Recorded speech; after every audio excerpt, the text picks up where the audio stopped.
दोस्तों, उत्कर्ष क्लासेज के BPSC platform पर मैं पंकज आप सभी प्रतियोगी साथियों का एक बार फिर से हार्दिक स्वागत एवं अभिनंदन करता हूं।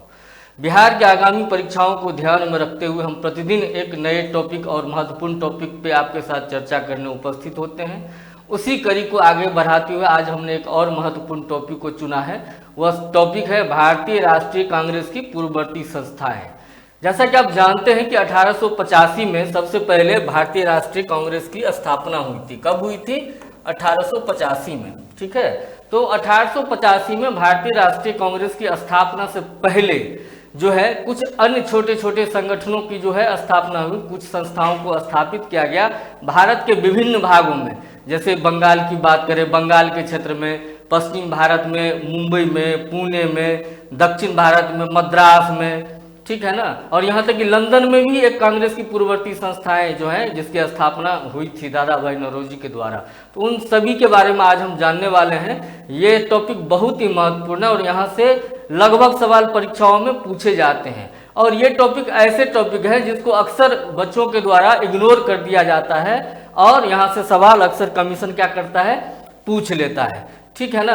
तो आज के इस क्लास को बहुत ही ध्यान से देखिए, बहुत ही रोचक सेशन होने वाला है। बहुत अच्छी अच्छी जानकारियां आपको मिलने वाली हैं और चूंकि परीक्षा के लिए तो ये महत्वपूर्ण है ही, तो आज जितने भी चीज आपको इस सेशन में कवर करवाए जाएंगे वहां से सवाल आएंगे, इस बात का मैं आश्वासन देता हूं। आप कहेंगे कि सर सिर्फ आश्वासन देते हैं। मैं आश्वासन ही नहीं देता, प्रत्यक्ष को प्रमाण की आवश्यकता नहीं होती है मित्रों। अभी एईडीओ की परीक्षा प्रारंभ हो चुकी है। अगर आपने मेरे क्लास को, आप पंकज सर के नाम से बीपीएससी उत्कर्ष चैनल पे जो प्लेलिस्ट बना हुआ है, आप वहां जाइए और उस वीडियोज को खोल के देखिए। उसको देखने के बाद आपको पता चल जाएगा कि अभी जो परीक्षाएं स्टार्ट हुई हैं एईडीओ की बिहार में, उसमें बहुत सारे भर भर के क्वेश्चन हमारे क्लासों से पूछे गए हैं। जबकि सामान्य रूप से जो है लोग कह रहे हैं कि पेपर बहुत टफ आया था, लेकिन पेपर कितना भी टफ आए, हम अपने बेहतरीन कंटेंट से, बेहतरीन समझाने के तरीके से आपके लिए उसको बहुत ही आसान बना देंगे ताकि परीक्षा हॉल में आपसे कोई गलती नहीं हो। जो भी एईडीओ की कल वाले एग्जाम में जो प्रश्न आए हैं उसका प्रमाण तो मैं आपके साथ साझा एक दो दिन में जल्द मतलब प्रयास में हूं कि वो आपके साथ जल्दी से जल्दी शेयर कर दूं। और आगामी जो परीक्षाएं, जो बाकी के पेपर जो हैं, उसमें भी इन क्लासों से सवाल आने की पूरी संभावना है। तो इसी बेस पे मैं आपको जो है आश्वासन देता हूं, ठीक है ना। तो आइए शुरू करते हैं आज के इस क्लास को। हम बात कर रहे हैं भारतीय राष्ट्रीय कांग्रेस की पूर्ववर्ती संस्थाओं की। तो जैसा कि मैंने बताया आपको कि 1885 में भारतीय राष्ट्रीय कांग्रेस की स्थापना हुई थी। तो उससे पहले भारत के विभिन्न क्षेत्रों में जो है छोटे छोटे संगठन का जो है विकास किया गया था विभिन्न नेताओं के द्वारा, ठीक है ना। मतलब क्या कि 19वीं सदी के उत्तरार्ध में जो है राजनीतिक चेतनाओं के विस्तार, जो लोगों में जो राजनीतिक चेतना का विकास होने लगा था, उससे कई संगठनों का जो है वो जन्म हुआ था। और एक महत्वपूर्ण चीज क्या था कि तत्कालीन समय में जिन संगठनों की स्थापना होने लगी थी उनमें जो मुख्य भूमिका होती थी वो किन की होती थी?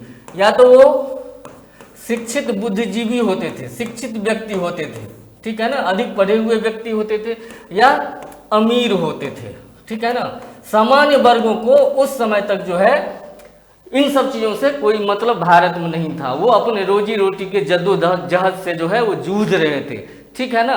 लेकिन जो शिक्षित बुद्धिजीवी वर्ग के लोग थे भारत के अंदर, वो जो अमीर वर्ग के लोग थे, जो कुछ लोग जो साधन संपन्न थे, उन्होंने जो है आम जनमानस के लिए, भारत के लिए ब्रिटिश सरकार से विभिन्न संस्थाओं संगठनों के माध्यम से जो है अपनी मांगे रखी ताकि भारतीय समाज में, भारतीय लोगों तक जो है उनका कल्याण हो सके, ठीक है ना। तो इसी कड़ी में जो सबसे पहली संस्थाएं थी, मैंने कहा आपको कि भारत के भिन्न भिन्न क्षेत्रों में जो है संगठनों का विकास हुआ था। तो उसी कड़ी में सबसे पहले हम बंगाल की बात कर लेते हैं, ठीक है। बंगाल क्षेत्र के अंदर जो संगठन स्थापित हुए थे उसमें एक महत्वपूर्ण संगठन था जमींदारी एसोसिएशन, ठीक है, जिसे लैंड होल्डर सोसाइटी के नाम से भी जाना जाता है। क्या था? लैंड होल्डर सोसाइटी, ठीक है। इसकी स्थापना जुलाई 1838 ईस्वी में हुई थी। कब हुई थी? जुलाई 1838 में जो है लैंड होल्डर सोसाइटी की स्थापना हुई थी। और इसके संस्थापक सदस्य कौन थे? देवेंद्रनाथ टैगोर, प्रसन्न कुमार ठाकुर और राधाकांत देव के प्रयासों से जो है लैंड होल्डर सोसाइटी की जो है स्थापना हुई थी। ठीक है दोस्तों, यह भारत की पहली राजनीतिक संस्था थी, पहली ऐसी राजनीतिक संस्था थी जो जमींदारों के हितों की रक्षा के लिए जो है संवैधानिक तरीकों का उपयोग किया गया, जिनके द्वारा, और जमींदारों के हितों की बात जो है इन्होंने अंग्रेजी सरकार के समक्ष की थी। तो वो जो बैनर था, जिस बैनर तले उन्होंने प्रयास किया था, उसका नाम क्या था? लैंड होल्डर सोसाइटी, जिसे हम जमींदारी एसोसिएशन के नाम से भी जानते हैं। अब बात करते हैं बंगाल ब्रिटिश इंडिया सोसाइटी की। इसकी स्थापना अप्रैल 1843 ईस्वी में हुई थी। कब हुई थी? अप्रैल 1843 ईस्वी में बंगाल ब्रिटिश इंडिया सोसाइटी की स्थापना हुई थी।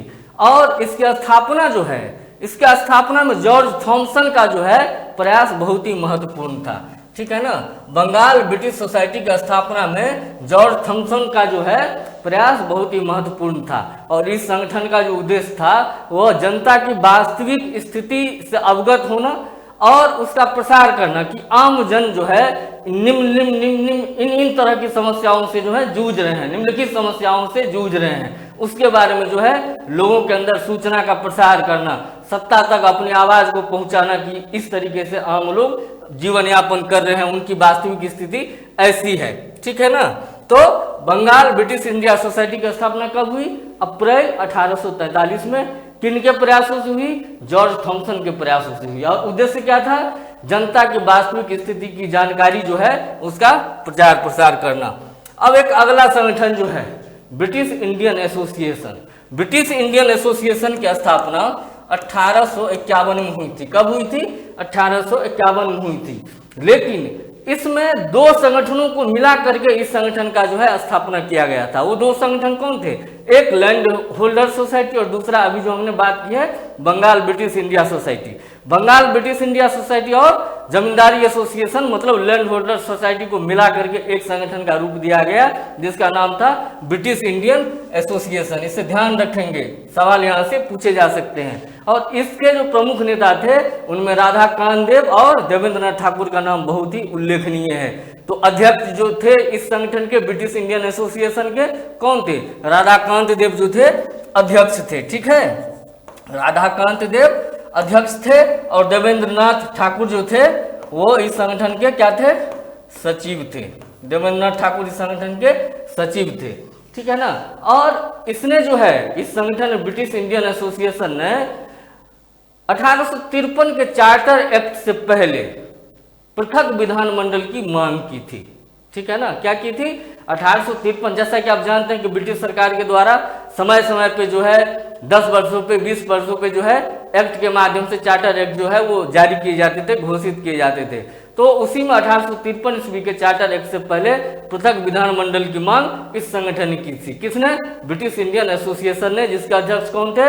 राधाकांत देव थे और देवेंद्रनाथ ठाकुर इसके सचिव थे। ध्यान रखना है कि इसकी स्थापना कब हुई थी? 1851 में। यह सवाल पूछे जा सकते हैं। ठीक है ना, उपलब्धि की बात हमने कर ही ली थी। तो जो इन्होंने मांग की थी पृथक विधानमंडल की, तो पृथक विधानमंडल की तो बात नहीं हो पाई, मतलब उसको इम्प्लीमेंट नहीं किया अंग्रेज सरकार ने। लेकिन गवर्नर जनरल की परिषद में जो है 6 नए सदस्य को जो है नामित किया गया। गवर्नर जनरल की परिषद में 6 नए सदस्य को जो है जोड़े गए। ठीक है, किस संगठन के प्रयासों से? ब्रिटिश इंडियन एसोसिएशन के प्रयासों से। ठीक है, अब बात करते हैं इंडिया लीग की। इंडिया लीग की स्थापना कब हुई थी? 1875 में। कब हुई थी? सवाल यहीं से आने हैं, आपको ईयर ही पूछा जाएगा। क्यों? क्योंकि यहाँ पे कालक्रम महत्वपूर्ण है। क्यों महत्वपूर्ण है? क्योंकि 1885 में भारतीय राष्ट्रीय कांग्रेस की स्थापना हुई थी। तो उससे पहले के जितने भी संगठन थे उनके कालक्रम के बारे में, क्योंकि ये क्रम को बताता है, इतिहास को बताता है कि पहले ए हुआ, फिर बी हुआ, फिर सी हुआ, फिर डी हुआ, एक क्रम है। ठीक है ना, तो इसलिए सवाल भी जो है अक्सर इनके स्थापना के वर्ष और नेतृत्वकर्ता से पूछा जाता है। ठीक है, तो गलत नहीं करना है। तो इंडिया लीग की स्थापना कब हुई थी दोस्तों? 1875 में। 1875 में किनके द्वारा हुई थी?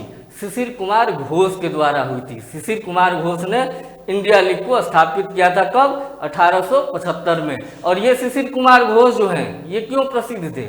इन्होंने एक अमृत बाजार पत्रिका नाम का जो है पत्रिका को प्रकाशित किया था। किसको? अमृत बाजार। अमृत बाजार नाम की पत्रिका इन्होंने प्रकाशित की थी।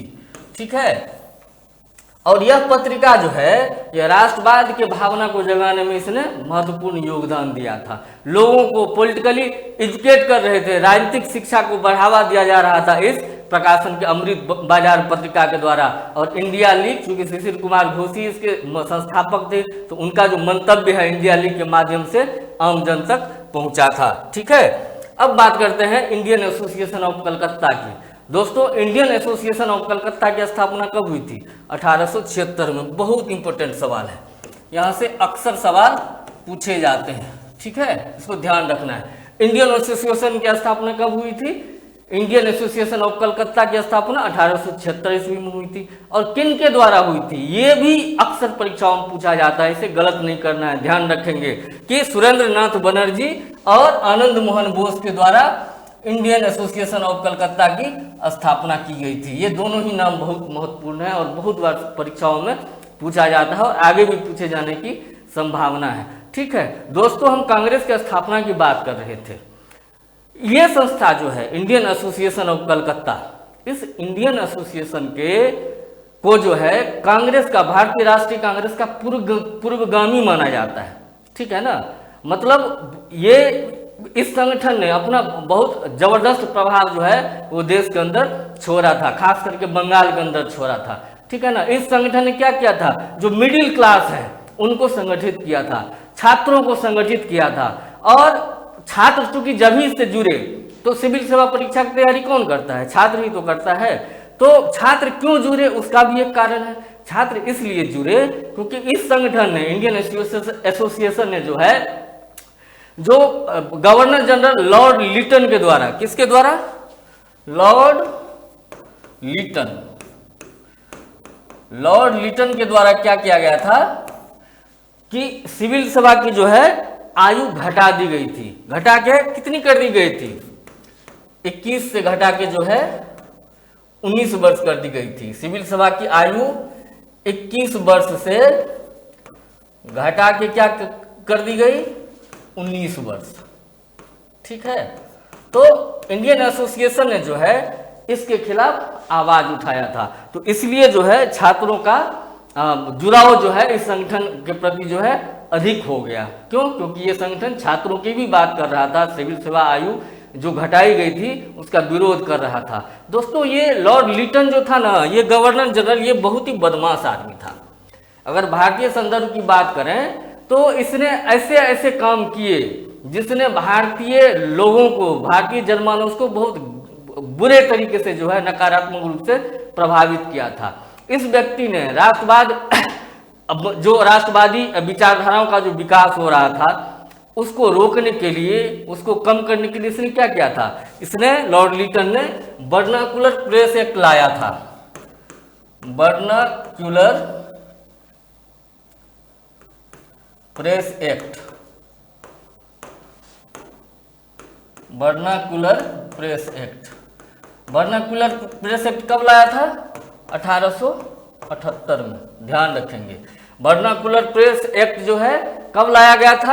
1878 ईस्वी में। किसके द्वारा लाया गया था? लॉर्ड लिटन के द्वारा लाया गया था। इसको ध्यान रखना है, बहुत इंपॉर्टेंट है, अक्सर इससे परीक्षाओं में सवाल पूछा जाता है। तो इसलिए मैंने कहा कि ये लॉर्ड लिटन जो था ये बहुत बदमाश आदमी था।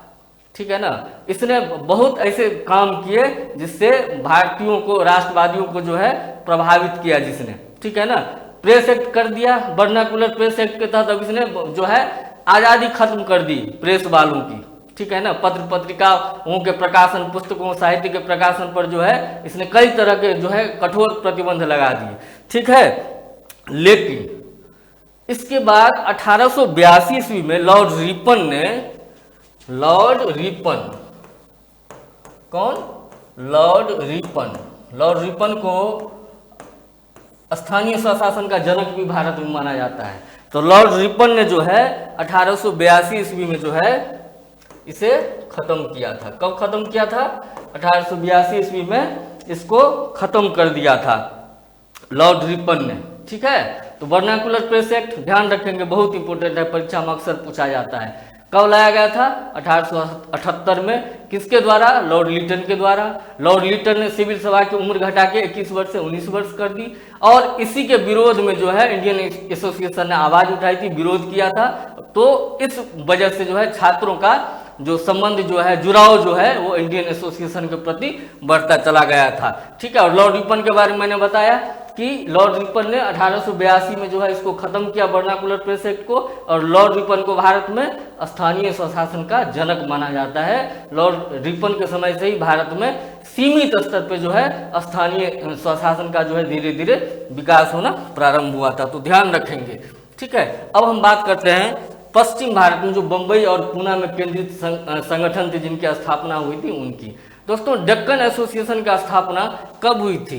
1852 में, फरवरी 1852 में। और कहाँ हुई थी? पूना में हुई थी। ये सवाल अक्सर परीक्षाओं में पूछा जा सकता है। ठीक है, पूछा जाता है, आगे भी पूछे जाने की पूरी संभावना है। डेक्कन एसोसिएशन की स्थापना फरवरी 1852 में हुई थी। कहाँ हुई थी? पूना में हुई थी। और किसने किया था? पूना में गणेश वासुदेव जोशी नाम के एक व्यक्ति थे, उन्होंने डेक्कन एसोसिएशन की स्थापना की थी। और इसके लिए उनको प्रेरणा कहाँ से मिली थी? तो बंगाल के देवेंद्रनाथ ठाकुर से उनको प्रेरणा मिली थी। बंगाल के देवेंद्रनाथ ठाकुर से प्रेरित होकर के जो है इन्होंने, गणेश वासुदेव जोशी जी ने जो है डेक्कन एसोसिएशन की स्थापना की थी 1852 में। ठीक है। यह संगठन जो था इसके पास फंड नहीं थे। ठीक है ना।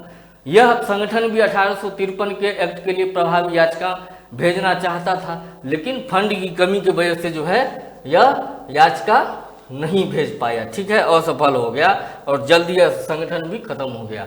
अब बात करते हैं बॉम्बे एसोसिएशन की। इसकी स्थापना 26 अगस्त 1852 को हुई थी। कब हुई थी?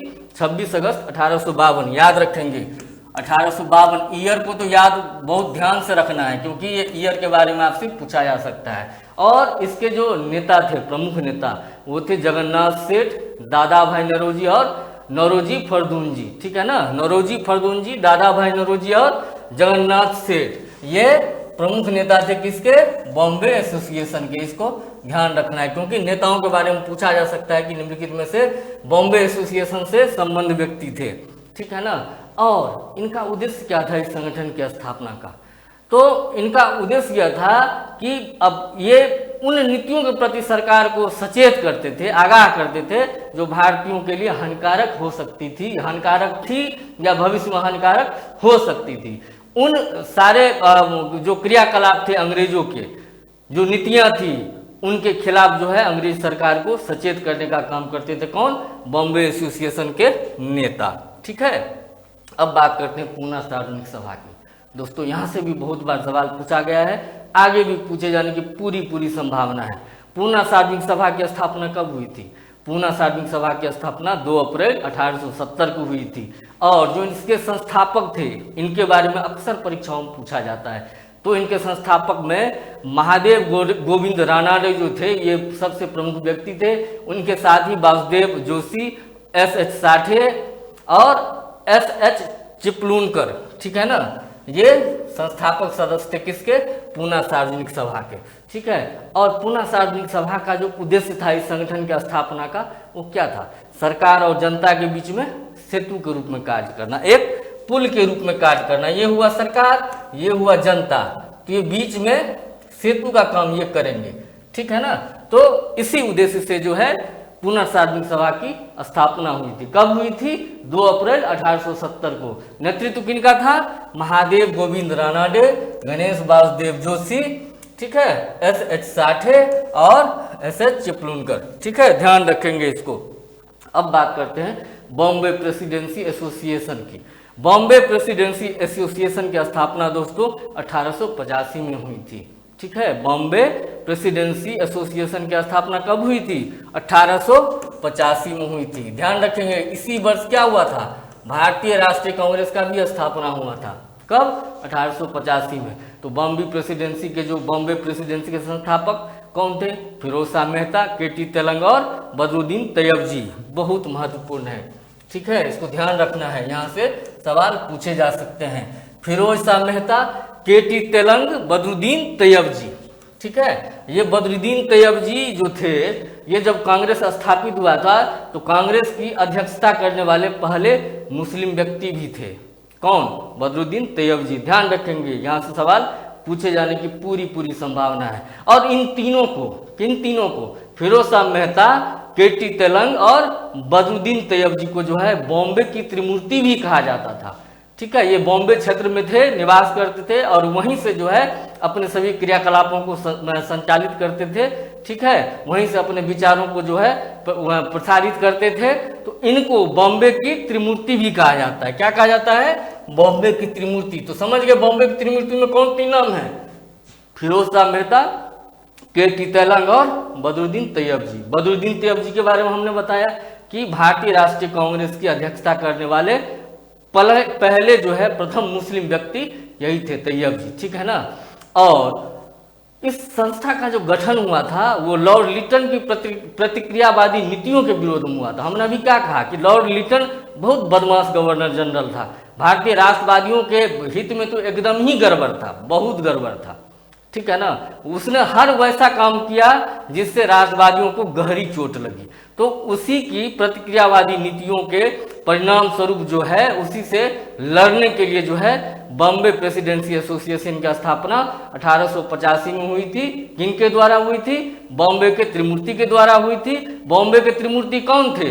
फिरोज शाह मेहता, केटी तेलंग और बदरुद्दीन तैयबजी। तीनों को याद रखना है, यहाँ से सवाल पूछे जाएंगे। दोस्तों मेरी कोशिश होती है कि मैं अपने क्लास के दौरान ही जो है चीज़ों को इस तरीके से आपको बताऊं, समझाऊं, इतनी बार उसको रिवाइज करवाऊं कि फिर आपको परीक्षा में आप तो एकदम एक्यूरेट करके आए, सही आंसर लगा करके आए।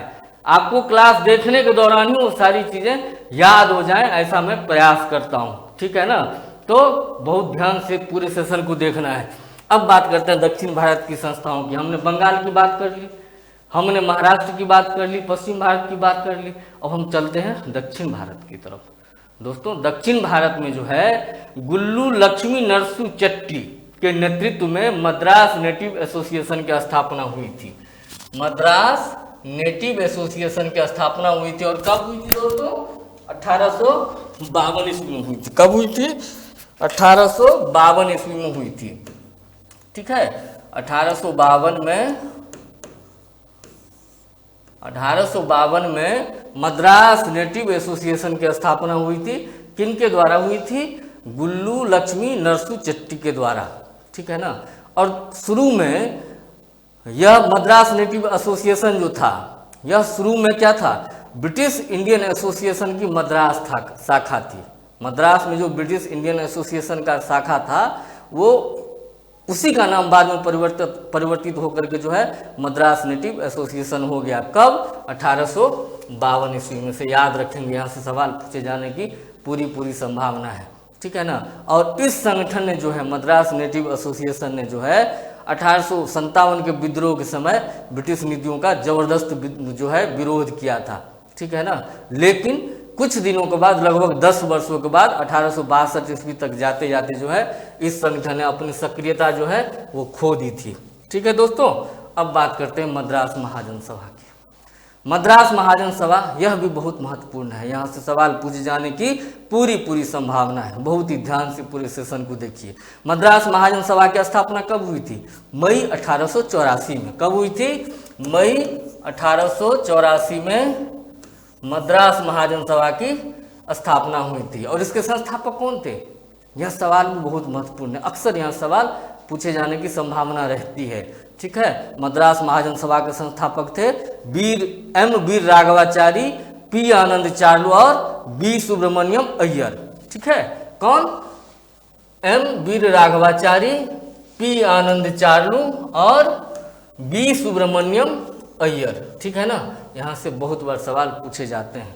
और यह संगठन जो था मद्रास महाजन सभा, जिसकी स्थापना 1884 में हुई थी, इस संगठन ने स्थानीय निकायों की गतिविधियों को जो है समन्वित करने का प्रयास किया। हमने अभी क्या कहा कि 1882 में जो है, जब लीटन के कार्यकाल में, जब लीटन था भारत में गवर्नर जनरल, तो उसने क्या किया था, उसने स्थानीय स्वशासन के लिए काम किया था। स्थानीय स्वशासन से संबंधित संस्थाओं की स्थापना का भी उसने प्रयास किया था। तो ये मद्रास महाजन सभा, जिसकी स्थापना 1884 में हुई थी, इस संगठन ने जो है स्थानीय निकायों की गतिविधियों से समन्वय बनाने के लिए जो है इसकी स्थापना की थी। ठीक है ना। अब बात करते हैं ऐसी संस्थाओं की जो भारत से बाहर स्थापित हुए थे। हमने बंगाल की बात कर ली, हमने महाराष्ट्र की पश्चिम भारत की बात कर ली, पुणे की बात कर ली, मुंबई की बात कर ली, हमने साउथ इंडिया की बात कर ली, मद्रास की बात कर ली। अब हम चलते हैं भारत से बाहर। ठीक है, भारत से बाहर मतलब कहाँ, लंदन में। ठीक है, जैसा कि आप जानते हैं कि उस समय में जो लोग भारतीय बुद्धिजीवी जो थे, उसमें से बहुत सारे ऐसे लोग थे जो बुद्धिजीवी थे, पढ़े लिखे लोग थे, वो इंग्लैंड में निवास करते थे, वहाँ पर रहते थे। कोई पढ़ने के लिए जाता था, कोई वहाँ जाकर नेतागिरी भी करने लगा, चुनाव भी लड़ लिया, चुनाव जीत भी गया। उसी में एक नाम आता है किनका, दादा भाई नौरोजी का। दादा भाई नौरोजी जो थे, दादा भाई नौरोजी,